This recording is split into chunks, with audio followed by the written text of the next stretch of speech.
지난 시간에 예수님의 그 행적을 따라가 보면은 예수님께서 다시 6월절 명절을 지내시고 이제 내려오셔서 갈릴리 가나, 자신의 그런 갈릴리 지방으로 돌아오셔가지고 예수님께서 어떤 귀인을 만나셨어요. 영어로는 이제 노블맨이라고 하는 귀인을 만났습니다. 세상에서도 귀한 존재예요. 그런 어떤 고귀한 그런 위치에 있는 사람을 만났는데 이 사람이 아들이 죽는 일이 발생을 해가지고 헐레벌떡 예수님 오셨다는 소식을 듣고 예수님을 만나러 왔습니다. 이 사람을 만났을 때 예수님이 하신 말씀이 이 사람을 두고서 이스라엘 백성이 너무나 표적에 이끌려 다니는, 보이지 않으면은 너희들이 도통 믿질 않는다라고 하는 이 4장 48절의 말씀을 주시면서 우리 역시 그러한 존재라는 거예요. 인간이라는 존재가 보이지 않으면 도통 믿으려고 하지 않는 그런 존재들이다, 이렇게 말씀해 주시면서 예수님의 말씀은 믿음은 그런 게 아니다, 보이지 않는 것을 믿는 것이 바로 믿음이다 라고 하면서 소개시켜 준 사람이 이 귀인이에요. 그래서 이 귀인은 예수님의 말씀을 믿고서 너의 아들이, 네 아들이 지금 다 나았다라는 그 사실을 믿고 그 즉시 아들을 만나러 가는 게 아니라 하루를 묵고 그 다음날 아들을 만나러 가는 이 귀인을 우리에게 성경 기록을 통해서 소개를 해준 겁니다. 그래서 우리 역시 이 혼란한 시대에 믿음을 한번 점검해 보면 좋겠다, 이런 귀인을 통해서, 예수님 말씀을 통해서. 그래서 우리는 여기서 더 성장을 해서, 성숙해서, 우리는 예수님께서 어떤 거 우리에게 해주시지 않는다 하더라도 이 하박국 대언자의 말씀처럼 뭐 양의 물이 재정적으로 늘어나는 거, 경제적으로 우리가 이 땅에서 복을 못 누리더라도 뭐라고 얘기해, 이 하박국 대언자가? 나는 여전히 주를 기뻐하며 내 구원의 하나님을 기뻐하리로다. 이 수준까지 가야 된다는 거예요. 우리는 이 수준까지. 그래서 우리의 믿음을 점검하는 시간이 되면 좋겠다라고 지난 시간에 이런 내용을 같이 살펴보았습니다. 오늘은 우리가 복음서를 읽으면 예수님 말씀에 기뻐하는 게 있어요. 바로 이렇게 병에 걸린 사람들은, 이런 사람들이 회복해서 일어나는 거를 보면은 우리가 얼마나 기쁩니까? 이런 말씀을 통해서 예수님만이 하실 수 있는 이런 일을. 오늘은 이름은 등장하지 않아요. 어떤 무명의 사람인데 예수님을 통해서 완전해진 이런 사람이 등장하는 그런 얘기. 이 이야기 역시 요한복음에만 등장하는 그런 이야기예요. 유명한 이야기예요, 이 이야기. 그래서 믿음이 다시 무엇인지 예수님이 알려주시고 싶으신, 그래, 믿음하고 정확하게 부딪히는 게 있어요. 이게 다 종교적인 사람들의 모습. 그러니까 종교인이 무엇인지, 또 세상의 시선이 어떤 것인지, 또 하나님께서 원하시는 그런 하나님의 모습과 이 부딪히는 그런 모습, 사람을 죽이는 율법이 무엇인지, 예수님은 사람을 살리시려고 하는데 이런 모습들이 부딪히는 그런 내용이 바로 본문의 내용입니다. 그래서 이런 내용을 오늘 같이 좀 살펴보려고 합니다. 오늘 제목을 우리가 예수님을 통해서 그리스도인이라고 불리는데, 그리스도인이라면 다시는 죄를 짓지 말라, 이런 제목으로 같이 말씀을 나눠보도록 하겠습니다. 먼저 본문을 보시면은 1절에 이 일 뒤에 유대인들의 명절이 있어서 예수님께서 예루살렘에 올라가시니라, 이렇게 이제 시작하고 있습니다. 여기 이제 어떤 명절인지 나오지 않아요. 유대인들의 명절이라 나와요. 근데 많은 주석가들은 이 명절이 6월절일 것이다, 이렇게 얘기를 해요.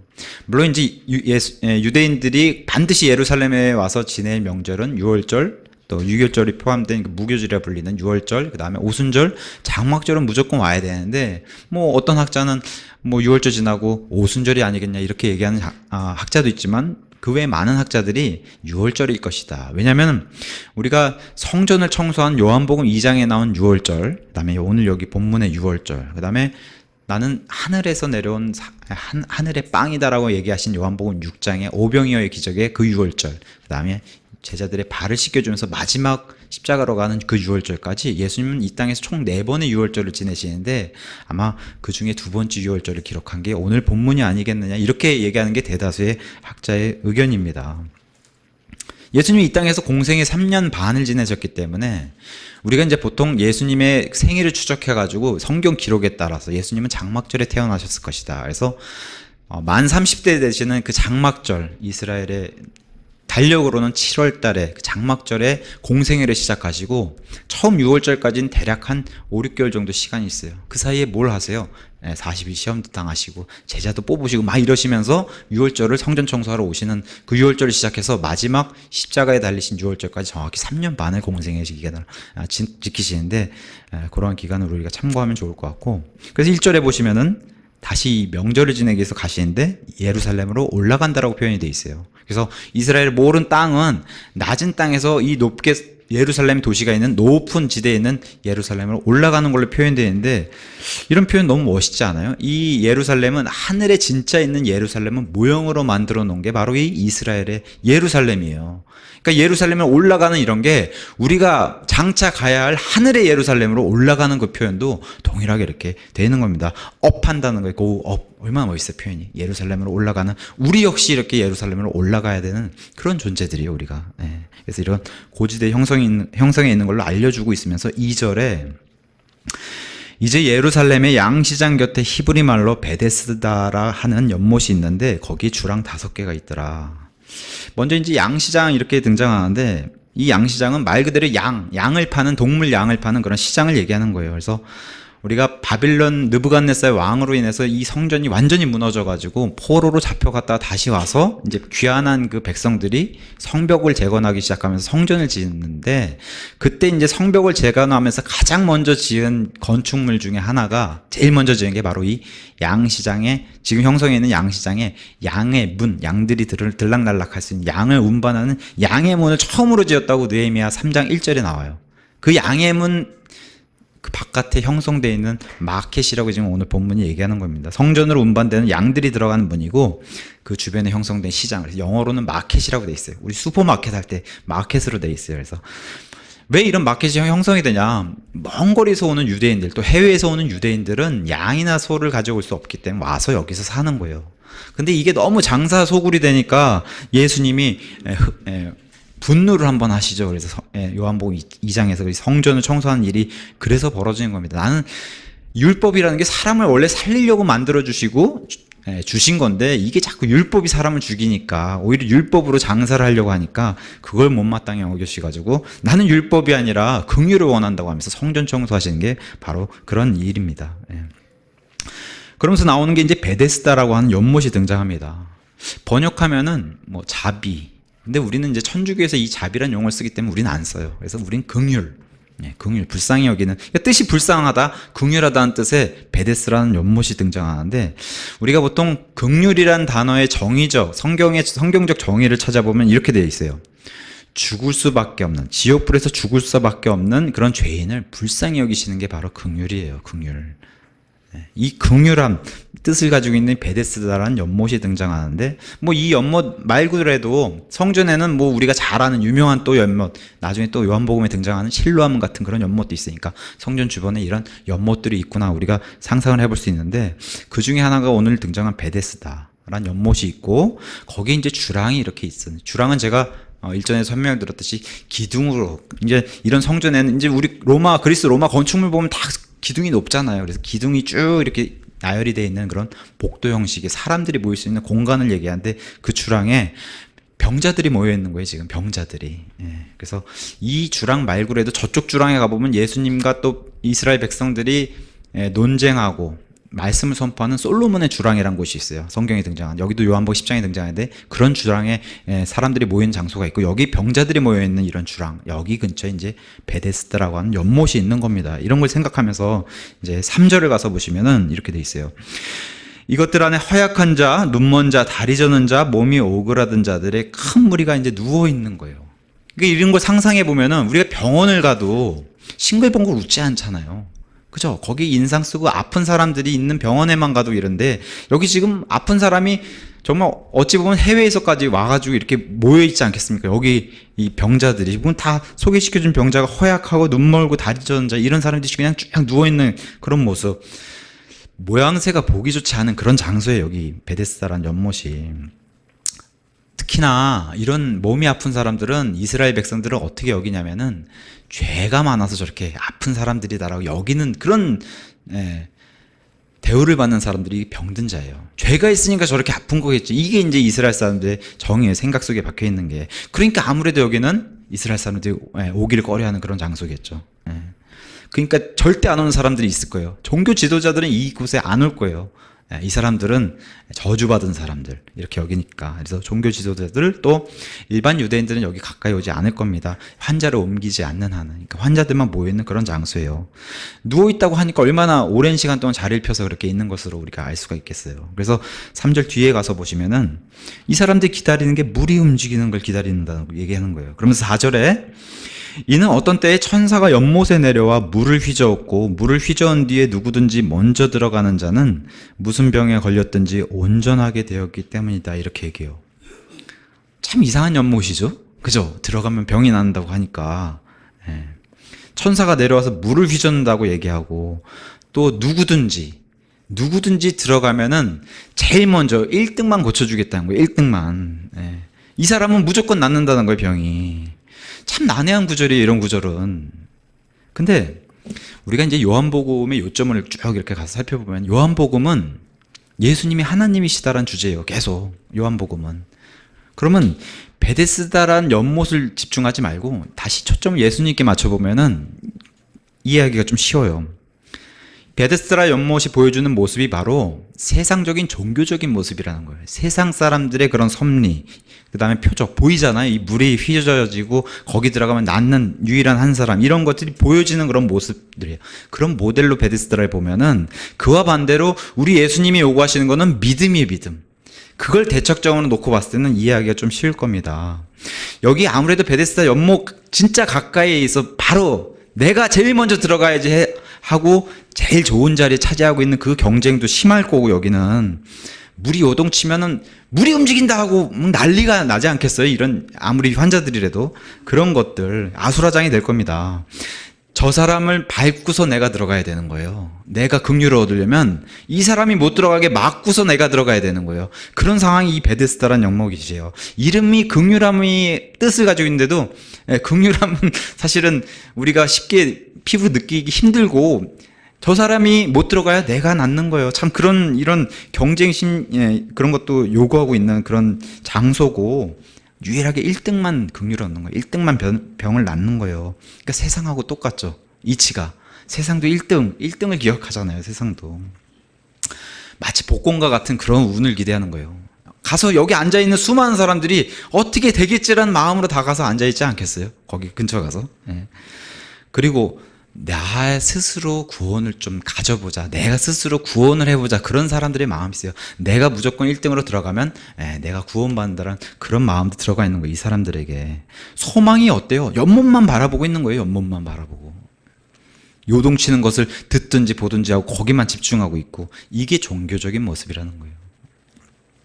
근데 이와 반대로 우리 예수님은 어때요?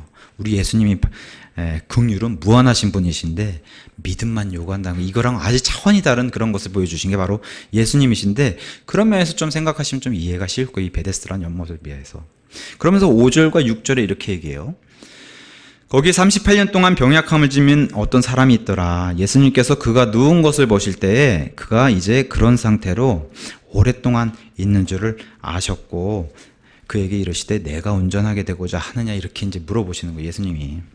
38년이라고 하니까 엄청나게 긴 세월이에요. 근데 이 사람이 태어날 때부터 이렇게 됐는지, 아니면 태어나서 이후에 어떤 일 때문에, 죄 저지르는 일 때문에 이렇게 됐는지, 그래서 그 이후로 38년이 됐는지는 성경이 말하고 있지 않지만, 어쨌든 얘기하는 건 긴 세월 동안 이런 상태로 계속 지낸다는 거예요.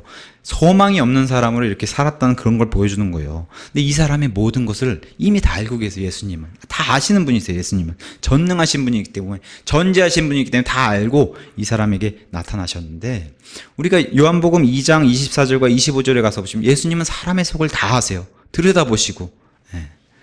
6장 15절에 억지로 자기를 데려와서 왕으로 만드시는 이런 사실도 알고서 피하시는, 사람의 속을 다 아시는 하나님이시기 때문에 다 아시는 분이세요. 이분이 와서 이 사람에게 뭐라고 얘기했어요? 내가 온전하게 되고자 하느냐, 이렇게 와서 물어보시는 예수님이. 여기 지금 수많은 사람들이 다 누워가지고 다 온전하게 되고 싶은 사람들인데, 유일하게 예수님이 와서 이 사람한테 와서만 얘기를 하는 거예요. 내가 온전하게 되고자 하느냐. 이상한 질문이죠. 다른 사람에게도 다 적용되는 그런 말씀인데, 다 낫고 싶잖아요. 병이 든 사람은. 우리가 보통 하나님은 사랑이시고 긍휼이 풍성하시니까 다 고쳐주셔야죠. 근데 오늘 본문은 그렇게 얘기 안 해요. 그죠? 다 고쳐주셔야 되잖아요. 무조건 사랑이 많으신 분인데 다 고쳐주셔야 되는데 다 고쳐주시지 않으세요. 어떤 사람들은 막 박수 칠 거예요. 이 사람은 창세전부터 선택받은 자이기 때문에 예수님 오셨다. 그렇게 예종론을 강요하면서 이렇게 얘기하시는 분들도 있을 거예요. 근데 성경은 그런 택함이나 그런 예정을 얘기하지 않아요. 그렇게 예정할 거면 무조건적인 예정이라면 뭐하러 네가 온전하게 되고자 하냐 뭐하러 물어보세요. 그냥 고쳐주시면 되지. 예수님의 질문의 본질이 예수님은 미리 아시는 분이세요. 이 땅의 끝과 시작과 끝을 다 아시고 그 과정도 다 아시는 분이세요. 다 아시기 때문에 여기 모든 고침받을 필요가 있는 사람도 다 아시지만 누가 예수님을 받아들일지 아시는 분이시란 말이에요. 그래서 그 자에게 직접 찾아가시는 거예요. 우리가 아는 우리가 믿는 동일한 예수님께서 일방적으로 예수님이 택하셨다면 로봇과 같은 존재인데 이런 질문을 하실 필요가 없겠죠. 예수님은 항상 미리 아시고 그 미리 아심에 따라서 정하시는 거에서 나를 받아들일 사람이 저 사람이구나 하고 미리 아시기 때문에 그 사람에게 가서 물어보시는 거예요. 내 스스로 대답하라. 네가 고침을 받고 싶느냐. 이 사람이 반응이 어떻게 해야 돼요? 네, 제가 받고 싶습니다. 제 자유의지. 저에게 그런 자유가 있잖아요. 선택할 수 있는 자유를 주시면서 그 선택을 예수님을 선택할 수 있는 그 사람을 아시기 때문에 가서 이렇게 얘기하시는 거예요.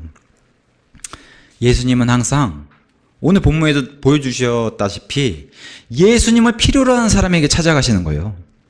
우리가 믿는 예수님은 자기를 필요로 하는 사람에게 찾아가시는 거예요. 아니, 자기를 필요로 하지 않고 관심도 없는데 거기는 안 가세요. 여기 지금 누워있는 모든 병자들이 다 예수님을 필요한 그런 존재들이에요.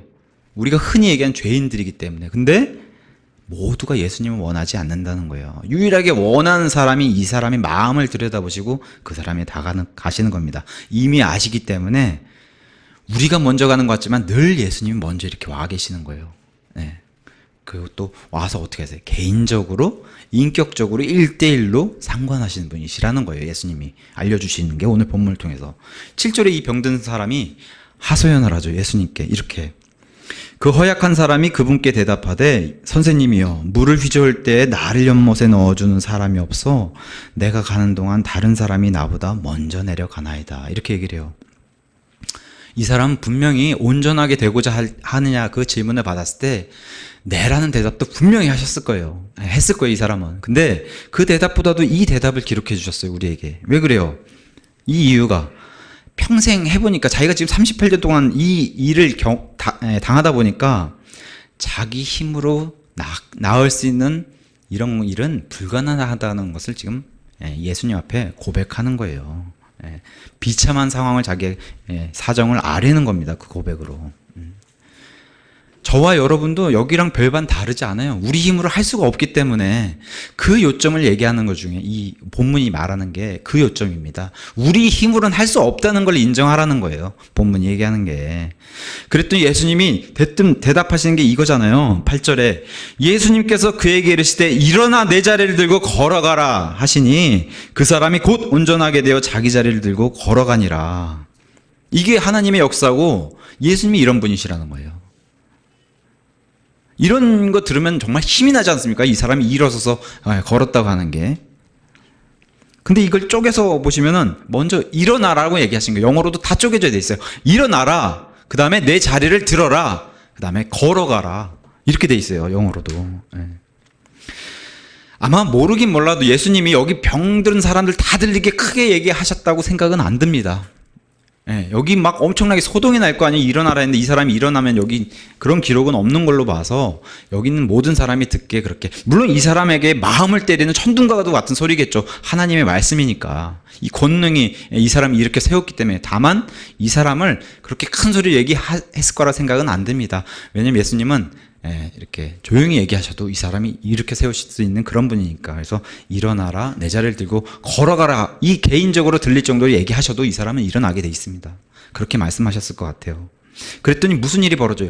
곧 그냥 그 즉시 일어나는 겁니다. 하나님의 말씀은 효력은 그 즉시. 그래서 머리부터 발끝까지 온전하게 완전하게 되었다라고 성경이 얘기해 주는 거예요. 이 사람이 일어나면서. 그랬더니 9절 뒷부분에 뭐라고 얘기해요? 바로 그날은 안식일이었더라. 이 일이 이제 다음 계속해서 이루어지는 어떤 사건을 이제 암시하면서 등장하는 거예요. 이 사람을 살리신 이 일을 했는데 이게 안식일이 걸리는 거예요, 이제. 그 문제가 이제 뒤에 이제 일어나기 시작합니다. 그러면서 10절에 이렇게 되게 해요. 그러므로 유대인들이 병나은 사람에게 이르되 오늘은 안식일이니 내가 내 자리를 나르는 것은 율법에 어긋나느니라. 여기 유대인들은 지금 믿지 않는 불신자들과 같은 모습을 보이기 때문에 이게 세상의 시선이라는 거예요. 우리가 사도행전 3장 4장에 가서 보시면 안진뱅이를 베드로가 이렇게 세우는데 이 안진뱅이는 굉장히 유명한 사람이에요. 성문의 아름다운 문에 앉아있기 때문에 그 40년 이상 거기 앉아있기 때문에 종교 지도자들로부터 해가지고 이스라엘 모든 백성들이 다 알아요. 왜냐? 이 사람은 오며 가며 늘 연중 행사로 늘 보는 사람이었기 때문에. 근데 여기 지금 베데스다 연못에 모여있는 환자들은 일반 사람들이 여기 잘 오지 않으니까 이 사람이 아팠던 사람인지 모르는 거예요. 근데 이스라엘 사람들, 이 유대인들의 눈에 보이는 게 뭐예요? 침상을 들고 저렇게 이동하고 있으니까 저거 큰일 났네? 안식일에 저 사람이 죽으려고 저런 일을 행하나 하고 이 사람에게 얘기하는 거예요, 지금. 가서. 그러면서 보이는 반응이 그렇잖아요. 이런 일 하는 거는 율법에 어긋나느니라. 그렇게 외치는 게 이 세상의 시선이고 유대인의 시선이라는 거예요. 바로 비판하잖아요, 이 유대인들의 시선은. 그랬더니 11절에 이 사람이 이렇게 얘기해요.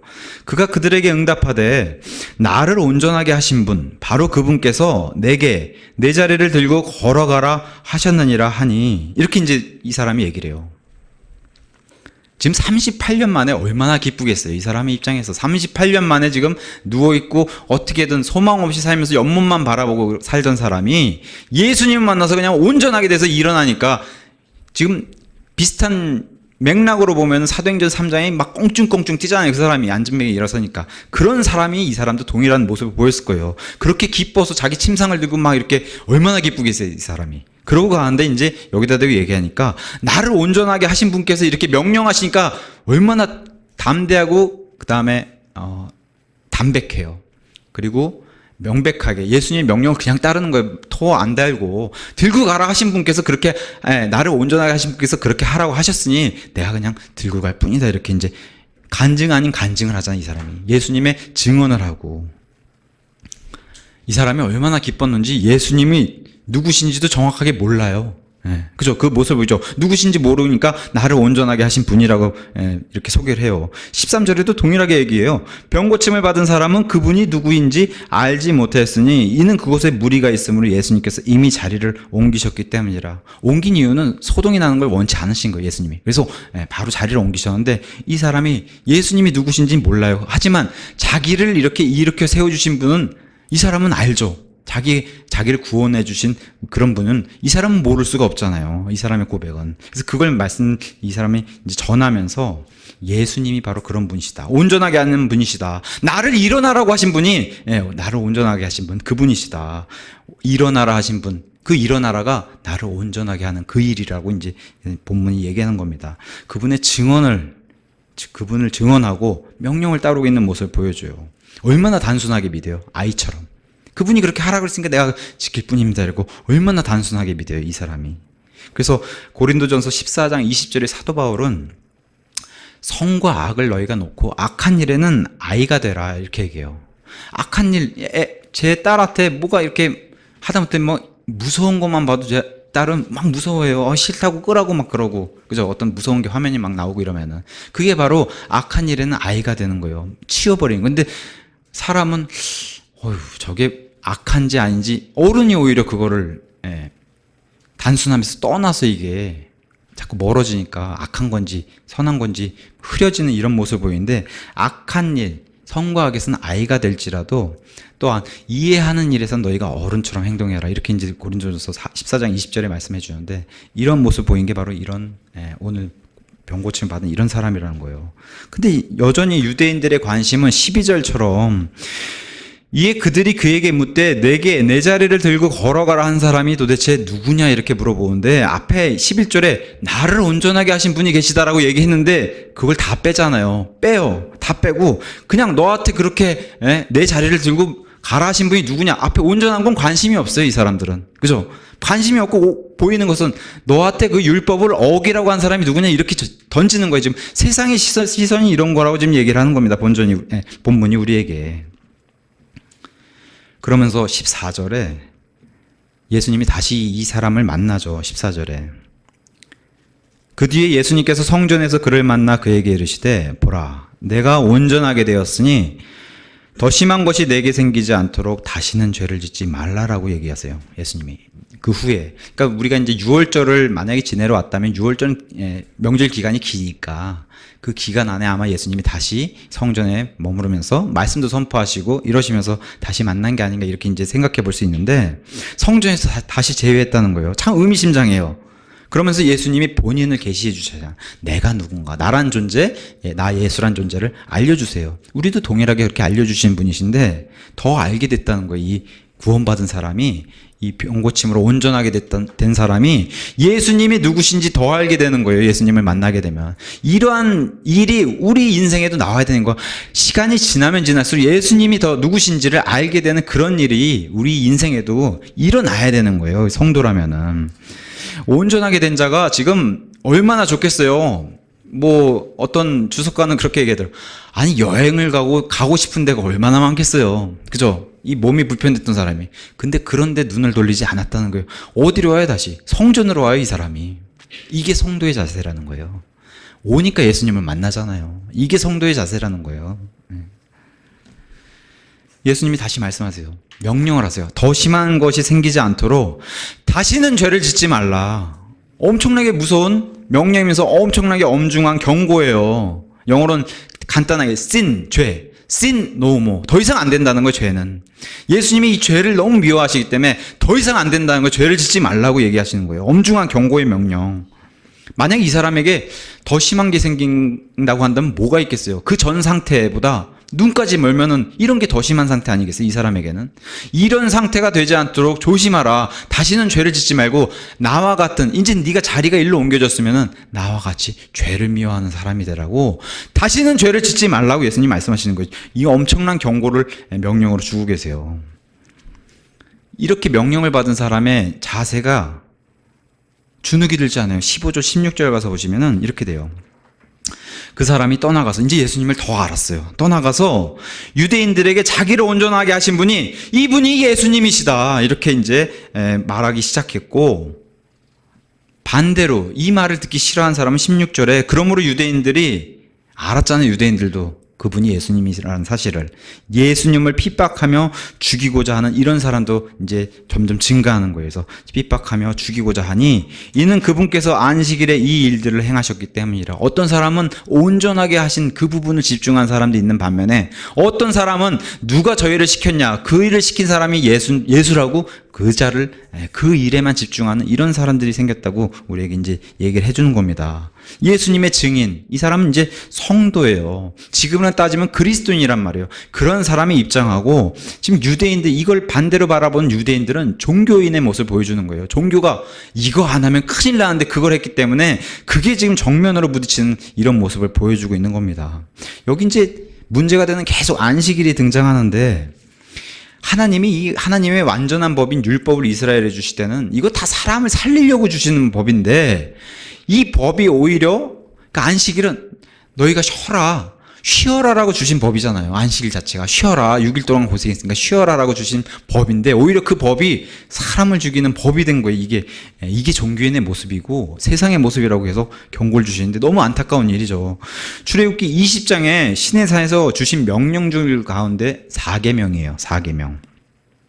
우리나라도 보통 숫자 4를 좋지 않은 수로 쓰기 때문에 좋아하지 않는 숫자인데, 성경에서는 이 4란 숫자가 고난의 수, 시험의 수라고 얘기해요. 그래서 예수님이 40일 동안 시험을 받으신 그런 일들도 있고, 또 40년 동안 마귀에게 광야에서 시험을 받으신 일, 또 이스라엘 백성이 이집트에서 400년 동안 노예를 생활한 일, 이사야서는 66장으로 구성되어 있는데 39장과 40장의 차이가 어마어마하다는 거. 40장에 그 유명한 광야에서 외치는 자의 소리가 있어야 하면서 메시아를 소개시켜주는데 완전히 다른 내용의 이런 장이 등장하고, 또 성경이 66권으로 되어 있는데 39권은 쭉 구약으로 잘 오다가 갑자기 40권에서 마태복음이 등장하는데, 여기서 많이들 걸려 넘어지는 그러한 신약 성경으로 등장하는 게 마태복음.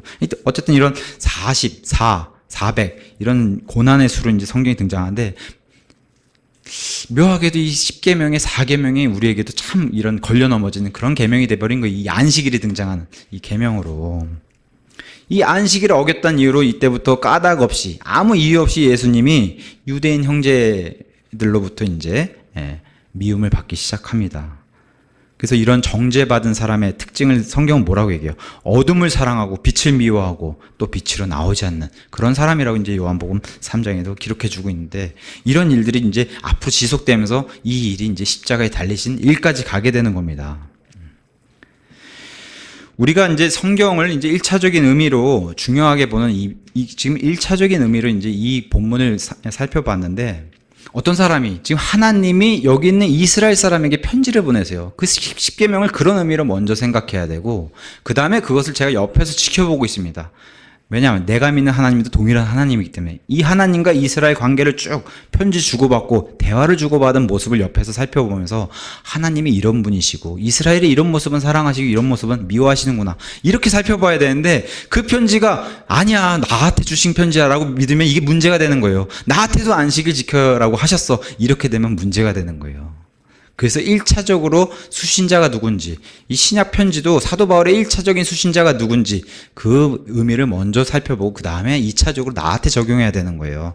지금 1차적으로 다 먼저 적용하니까 나도 이스라엘이라고 그런 사람들이 너무 많이 등장하는 거예요. 그러면 안 되는데, 그러면 성경이 풀리지도 않고 다 꼬여버립니다. 우리가 10계명을 지키는 이유가 있어요. 하나님이 지키라고 해서 지키는 게 아니라 10계명을 동일하게 신약 성경에서도 사도 바울이 편지 안에 다 10계명을 지키라고 내용들 다 넣어줬기 때문에 우리가 교회로서 지키는 겁니다. 10계명에. 근데 딱 한 가지는 뺐어요. 사도 바울이. 안식일은 뺐어요. 교회는 안식일을 지키라는 명령을 절대 주지 않았어요. 사도 바울도 동일하게 이렇게 명령을 하고, 토요일에 안식하라는 이 명령보다는 오히려 주의 첫날을 지켜라. 그래서 성경 기록에 주의 첫날에 모여서 예배드린 기록도 많이 해줬고, 이 주의 첫날에 모여서 헌금 걷는 일도 성경을 기록해 놓은 겁니다. 1차적으로 이집트는 광야에서 구출받아가지고 하나님과 관계를 맺은 그러한 민족입니다. 이런 관점으로 보는 게 중요한 거예요. 우리 앞에서, 우리가 신의 산 앞에서 하나님을 본 게 아니라 이스라엘 백성이 하나님을 본 거예요. 그 의미를 먼저 적용하고 그 다음에 우리에게 적용하는 게 유익한 건데, 그래서 계속해서 이 안식일은 이렇게 성경이 얘기해요. 출애굽기 31장 13절 제가 읽어드릴게요. 그것은 너희 대대로 나와 너희 사이에 있을 표적이다. 또 31장 17절에는 안식일은 나와 하나님과 이스라엘 자손들 사이에 있을 영원한 표적이다. 안식일에서 계속 이렇게 설명해 주시고, 에스겔서 20장 20절에도 안식일이 나와 너희 이스라엘 사이에 표적이 되는 그런 거다. 그러니까 이스라엘 외에는 이 안식일이 표적이 될 수 없어요. 안식일을 지킬 그런 민족이 될 수가 없어요. 누가복음 6장 4절에 이 안식일을 만든 그 주인이 바로 나 예수다. 6장 4절에 이렇게 안식일의 주인에 대해서 설명해 주시면서, 사람을 살리라고 이게 만든 명령인데 오히려 사람들이 이거를 악용해서 변개시켜가지고 죽이는 법이 됐다는 거예요, 이 안식일이. 그 예수님은 계속해서, 일부러 그러신 건 아니겠지만 항상 예수님은 평일이든 안식일이든 계속해서 사람을 살리시는데, 그 사람을 살리신 일 가운데 안식일이 계속 걸리는 모습을 요한복음 이후에도 계속 보여줘요. 그게 계속 유대인들하고 부딪히고, 그러니까 믿음이냐 아니면 긍휼함이냐 종교냐, 이게 계속 부딪히는 거예요, 예수님과 유대인들이. 지금 이 시간에도 21세기 2019년 이 시간에도 안식일은 이스라엘과 이방인을 구분하는 표적이 돼요. 지금도 안식일을 지키는 민족이 이스라엘이기 때문에, 저 중동 땅에. 근데 많은 거짓된 사람들이 나왔어요. 많은 거짓된 단체들이 나왔어요. 이름도 안식교로 나온 사람들이 있어요. 안식일 지킨다고. 안식교. 여호와의 증인들은 자기네만 여호와의 증인이라고 주장하고 있고, 또 신천지들은 자기네가 14만 4천에 드는 이 유대인들 이스라엘이라고 주장하고 있고, 또 몰몬도 마찬가지고, 로마 천주교는 우리가 영적인 이스라엘이다. 이게 굉장히 위험한 교리입니다. 영적인 이스라엘, 영적인 아브라함, 영적인 11조. 그죠? 영적인 이스라엘이기 때문에 무조건 바쳐야 되는 이런 것들을 다 양산하는 게 이 로마 카톨릭, 이스라엘 대체 신학인데 다 거짓이에요. 우리는 이스라엘이 될 수 없어요. 우리는 이방인 신분에서 교회가 된 거지 이스라엘이 될 수 없습니다. 그러니까 계시록 2장, 3장에서 계속 예수님의 칭찬을 받은 서머나 교회라든가 필라델피아 교회가 칭찬을 받으면서도 이런 얘기를 들었어요. 스스로 유대인이라고 부르는 사탄의 회당에 속해 있는 그런 자들이 너희를 핍박한다. 올바로 서 있는 교회는 이런 사람들이 핍박한다는 거예요. 이런 이단들이. 근데 이런 단체를 다 예수님이 이단이라고 불리는 거예요. 진짜 이스라엘이 아니라 이스라엘을 자기 스스로 이스라엘 척하는 이런. 그러니까 계시록에도 등장했던 2000년 전에도 그런 교회가 있었고 지금도 이런 교회가 많은 겁니다. 스스로 이스라엘 유대인이라고 하는 이런 교회들 다 거짓입니다. 어떤 사람이 이렇게 얘기해요. 지금 우리가 사는 이 교회 시대는 이스라엘 이방인 구분 없는 그런 시대잖아요. 이렇게 얘기하는 사람도 있어요. 맞아요. 근데 그 구분이 어디에서만 적용해요? 교회 안으로 들어왔을 때만 적용하는 거예요. 예수님의 몸대 구원받아서 예수님의 몸 안으로 들어온 이 우주적인 교회 안으로 들어왔을 때 이스라엘이건 교회건 이방인이건 상관없이 이 교회 안으로 들어와서 교회지, 저 밖에서는 구분이 철저하게 되는 게 바로 이스라엘 이방인. 그러니까 다 교회 안으로 들어오면 되는 그런 시대인데 안 들어오고 버티니까 부류가 이스라엘 이방인 부류에서 신약 시대는 교회라는 부류가 오히려 늘어난 거예요. 오히려 세 부류로. 그래서 고린도전서 10장에서는 부류가 세 부류가 돼버렸다. 이스라엘 이방인 교회, 이렇게 이제 성경이 얘기해 주는 겁니다. 그래서 안식일은 철저하게 유대인의 표적이에요. 우리 신약 시대에도 이런 표적을 주셨어요. 철저하게 구분하라고. 아주 쉽게. 우리가 오늘 오전에 주의 만찬 드렸어요. 이스라엘은 주의 만찬을 전혀 행하지 않습니다. 주의 만찬을 행하는 사람은 저 사람들은 교회다. 너무 쉽게 구분해 놓으셨어요. 안식일을 지키는 사람은 이스라엘이고 주의 만찬을 행하는 사람은 교회고, 너무 명확하게, 그죠? 명백하게 이렇게 구분을 하도록 쉽게 할 수 있도록 이렇게 해 주셨습니다. 우리가 보통 성경을 읽으면 이 본문의 내용을 봤을 때는 이 누워있는 자가 일어났어요. 단순히 육체적으로 시력으로 보이는 그런 모습을 보면은 그게 1차적인 의미로 먼저 살펴보는 거예요. 해석을. 그렇게 먼저 누워있는 사람이 일어난 걸로. 그 다음에 그 속에, 성경은 굉장히 신비로운 책이기 때문에 그 속에 우리가 영적인 의미로 2차적, 이제 시작하는 거예요. 2차적 의미로 적용해 볼 필요가 있는데, 2차적 의미로 살펴보면 이런 거예요. 3절 가서 보시면 여기 뭐 허약한 자, 눈 먼 자, 다리 저는 자, 육체적으로 허약한 자가 영적으로도 똑같다는 거예요. 영적으로도. 그래서 이 누워있는 자처럼 영적으로 다 기능이 죽어가지고 도움이 필요한 존재가 바로 죄인들이라고 얘기해 주신 거예요. 예수님께서.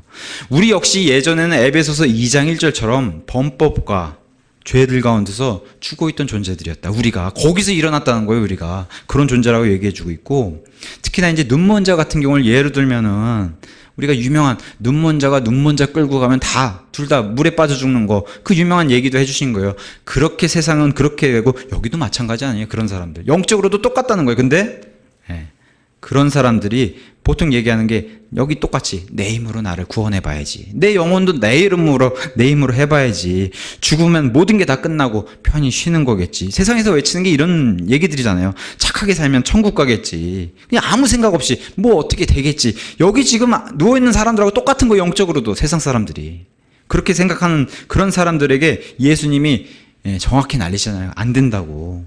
38년 동안 이렇게 누워있는 사람 동일하게 영적으로도 누워있는 사람들이 너무 많다는 거예요. 38년, 40년, 평생 동안 누워있는 사람들이 너무 많다는 거예요. 그렇게 마귀의 자녀로 사는 어떤 사람이 등장했는데 예수님이 동일하게 적용시키는 거예요.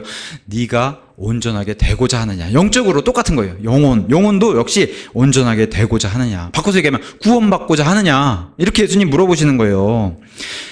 사람들에게 보통 우리가 천국 얘기하면은 다 가고 싶다고 얘기해요. 다. 천국 싫어하는 사람이 어디 있어요? 다 가고 싶다 그러지. 근데 입으로는 어떤 사람은 얘기해요.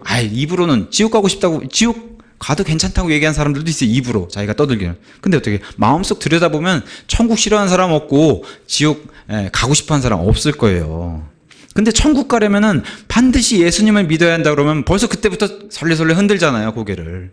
그게 세상의 모습이고, 죄인들이 그럼 비참한 존재, 비참한 모습을 보인다라고 세상도 얘기해 주는 거예요. 우리에게 세상도. 예수님은 뭐라고 해요? 7절에 오늘 본문처럼 구원은 내 힘으로 될 수 없습니다. 영혼 구원도 똑같다는 거예요. 내 힘으로 될 수 없습니다 고백하는 그런 사람이 구원받는 거예요. 예수님 말씀해 주잖아요. 오직 믿음. 그죠? 오직 믿음으로 예수 그리스도를 통해서만 가능하다는 거예요. 저를 구원해 주시옵소서, 이런 사람들에게만 구원을 베풀어 주신다는 거예요. 여기 이 병약한 자가 고백한 것처럼 저를 구원해 주시고 제 힘으로는 안 됩니다, 이런 사람들만 구원을 받는 겁니다. 그랬더니 천둥과 같은 말씀을 하시잖아요. 일어나라!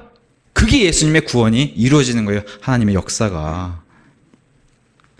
우리 누가복음 5장에 마비병으로 평생 누워있다가 그 친구들이 정말 이 가엾게 불쌍하게 여겨서 지붕을 뚫고 내려온 그 일이 기록되어 있는 게 누가복음 5장에 있어요.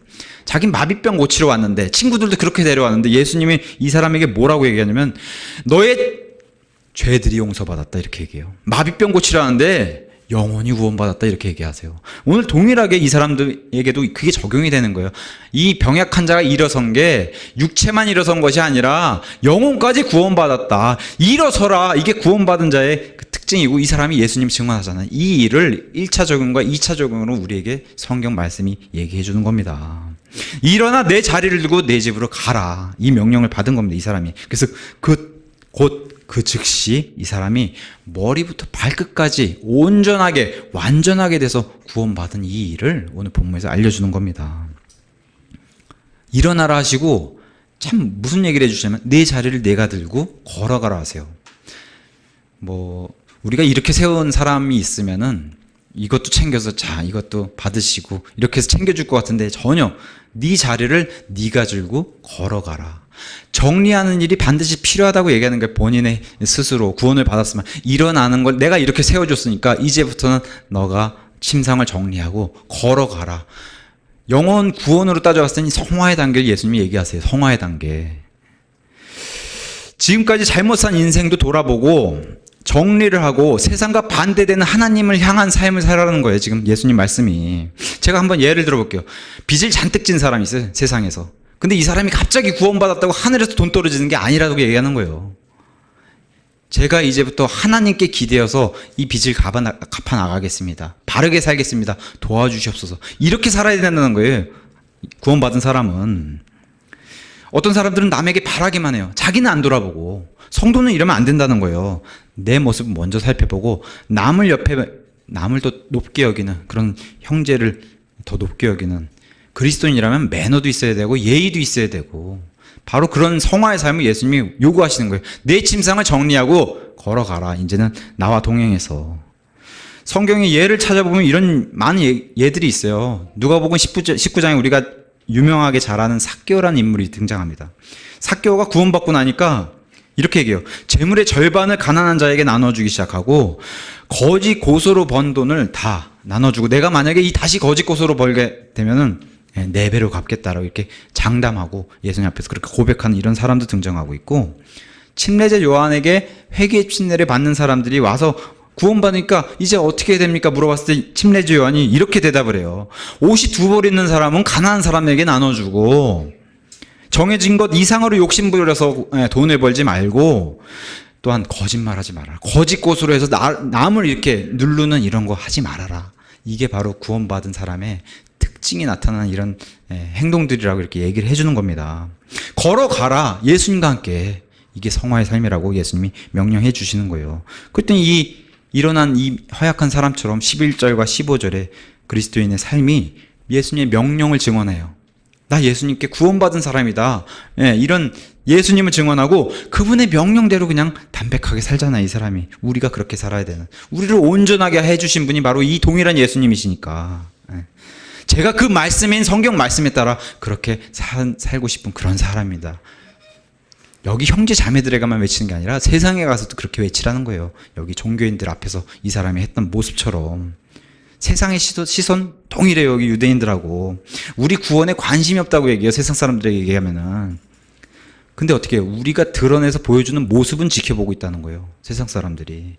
우리의 성화된 모습, 믿음 생활하는 모습, 이런 드러나는 모습은 지켜본다고 얘기하는 거예요. 예수님이 내 안에 계신데 그 예수님의 모습이 우리에게 나타나야 되고 하는데 그걸 세상 사람들이 지켜본다라고 얘기하는 겁니다, 성경이. 그래서 베드로전서 2장 12절에도 이방인들 가운데서 너희 행실을 정직하게 해야 된다. 왜 그래요?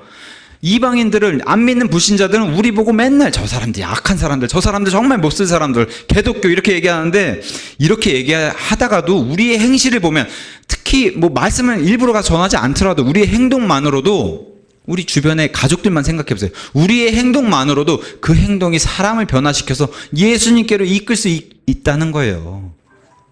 예수님께로 이끌면은 이 사람이 구원받아서, 베드로가 증언하는 게 그거예요. 예수님이 오시는 재림의 날에 같이 영광을 드린다는 거예요. 구원받아서. 이러한 일을 있기 위해서는 너희 행실을 정직하게 하라라고 베드로가 얘기해 주는 겁니다. 예수님의 강력한 명령이 뭐예요? 구원받은 사람은 다시는 죄를 짓지 말라. 하나님처럼 죄를 미워해야 된다는 거예요. 엄중한 경고예요, 우리에게도. 우리에게는 더 심한 것이, 그렇다고 구원이 취소될 수는 없어요. 구원받으면 영원한 거기 때문에. 다만 고린도전서 5장, 요한일서 5장, 어떤 사람이 목숨이 날아갈 정도의 그런 죄를 저지르는 그런 성도들이 있다는 거예요. 그런 심한 것이 오지 않도록 죄를 미워하라는 거예요, 하나님처럼. 육체의 죽음, 이 땅에서 죽음은 가장 큰 손실이 하나님의 보상을 못 받게 되는 그런 보상의 손실을, 기회 박탈을 당하기 때문에 그런 걸 주의하라는 겁니다. 예. 히브리서 12장 1절에도 죄는 굉장히 무겁다라고 얘기해요. 우리를 굉장히 억누르기 때문에. 그리고 우리가 너무 쉽게 그런 것에 눌리고 너무 쉽게 습관적으로 죄를 저지른다는 거예요. 예수님 명령, 다시는 죄를 짓지 말라. 너희가 습관적으로 짓는 죄도 한번 다시 돌아보라. 어떤 여인이 요한복음 8장에 구원을 받습니다. 간음에서 잡혀와요. 유명한 여인이 등장하죠, 요한복음에만. 또 어떤 사람들은 얘기해요. 예수님께서 무조건 용서를 하신 분이기 때문에 용서받았다. 죄 있는 사람은 돌을 던져라. 막 유명하게, 이거 안 믿는 사람들도 맨날 인용하는 그런 구절이잖아요. 그래서 이 구절 들어다가 함부로 판단하면 안 된다, 남을. 이렇게 얘기까지 해요. 나중에 뭐 자세히 살펴보겠지만, 이 여인은 부당한 재판 받는 사람이에요. 가늠한 여인이 있으면 남자도 있어야 되는데 남자는 오지 않잖아요. 일단 재판이 부당해요. 그 다음에 이스라엘 상태도 굉장히 부패한 상태. 이런 환경적인 요소를 다 생각해야 되는데, 무조건 여인을 용서한 것만 집중해서 보면은 성경이 그렇게 얘기하는 게 아닌데도 그런 시선을 보면 성경이 안 풀리는 겁니다. 아니면 이상한 방향으로 흘러가든가. 예수님이 이 여인을 돌 맞은 위기에서도 구해주시지만 동일하게 영혼도 구원해 주세요. 뭐라고 얘기하세요? 나도 너를 정죄하지 않겠다. 하나님의 심판을 받을 대상은 머리 위에 하나님의 진노가 머물러 있고 정죄 대상이라고 되어 있는데, 60뿐만 아니라 영혼까지도 구원해주는 그 여인도 하나님께서 소개시켜주는 거예요. 요한복음 8장에. 나도 너를 정죄하지 않겠다. 그만 뭐 구원받았다 얘기하는 거예요. 여기 돌에서 구원받은 것처럼. 동일하게 지금 오늘 병약한 자도 그렇게 구원받은 겁니다. 자, 결론을 지으면서 이제 우리 여기 앉아있는 저와 여러분, 우리에게도 적용하면서 결론을 맺겠습니다. 우리가 구원받은 사람이라면 예수님께로 그리스도인이란 호칭을 받아요. 그리스도인. 그래서 우리가 그리스도인이라면 다시는 죄를 짓지 말라, 이 명령을 오늘 주신 거예요. 어떻게 생각하세요? 이 명령 자신 있으세요? 자신 없어요. 이거 힘든 거예요. 못해요, 이거. 이 명령에서 완벽하게 자유로운 사람 없어요. 왜 우리가 지키지도 못한 이런 명령을 주실까요? 다시 말씀드리지만 하나님처럼 죄를 미워하라는 거예요. 어저께 지은 죄가 요만큼이면 내일은 이 죄를 짓지 않으려고 이걸 잘라버리려고 노력을 해야 된다는 거예요. 이 죄 문제를 해결하시기 위해서 직접 내려오셨단 말이에요. 죄가 그토록 위험하고 무겁고 그런 것인데 그걸 좀 생각해 보라는 거예요. 오늘 주에 만찬 우리가 했잖아요. 예수님이 그것 때문에 찢기시고 피를 흘리셨다는 그 사실, 죄가 그렇게 무서운 것이다. 너희가 이 죄를 너무 쉽게 생각하면 안 되는데, 히브리서 12장의 증언이 우리가 너무 쉽게 생각해서 맨날 짓는다는 거예요. 그 죄를. 성도조차도. 그걸 경고하는 겁니다, 오늘 본문이. 구원받은 성도는 세상의 기준보다 높은 기준에 통과한 사람들이에요. 지금 하나님의 기준이기 때문에. 그러면 그거에 걸맞게 세상에서도, 세상 법도 하나님의 법도 잘 지켜야 되는 그런 걸 오늘 얘기해 주는 겁니다. 더 높은, 더 고귀한, 더 품격 있고 더 품이 있는 그런 모습이 나와야 된다는 거예요. 죄를 미워해야 됩니다. 나를 늘 돌아봐야 됩니다. 회개하면은 용서해 주십시오가 아니라 더 나아가서 다시는 짓지 않겠습니다. 여기까지 가야 된다고 말씀드렸습니다. 예, 이런 자세를 원하시는 거예요. 예수님께서. 여기 38년 동안 병약한 자를 위해서 오신 것처럼 우리도 과거에 베데스다 연못에 다 누워있던 그런 사람들이었어요. 우리도 다 영적으로는. 그런 사람들에게 찾아오셔가지고 일어나라 이렇게 세워주신 분이 바로 예수님이세요. 예. 로마서 5장에서는 우리도 역시 이런 사람들처럼 죄가 없었어요. 예전에 힘이 없었어요. 죄인이었어요. 심지어 하나님의 원수였던 사람들을 이렇게 세워주신 거예요. 예수님께서 피를 흘려주시고. 너가 온전하게 되고자 하느냐 이렇게 물어보셨을 때 네, 제가 온전하게 되고 싶습니다. 제가 구원받고 싶습니다 하고 다 구원받은 사람이라고 저는 믿습니다. 여기 계신 분들이 믿으십니까? 네. 일어선 후에 자기 자리도 정리할 수 있어야 되고 예수님과 함께 걸어가는 그런 삶을 살아야 된다고 오늘 예수님 명령해 주신 거예요. 나를 온전하게 하신 그분, 바로 그분이 예수님이신데 그 예수님께서 우리를 그리스도인으로 만들어 주신 거예요. 그리스도인으로. 그래서 그리스도인이라면 다시는 죄를 짓지 말라. 이 본문의 명령. 더 이상은 안 된다, 죄는. 이 명령. 예수님의 이 말씀 깊이 생각하고 작정하셔야 돼요. 다시는 죄를 짓지 않겠습니다. 예수님께 작정하셔야 돼요. 그런 우리 모두가 되기를 예수님의 이름으로 축원합니다.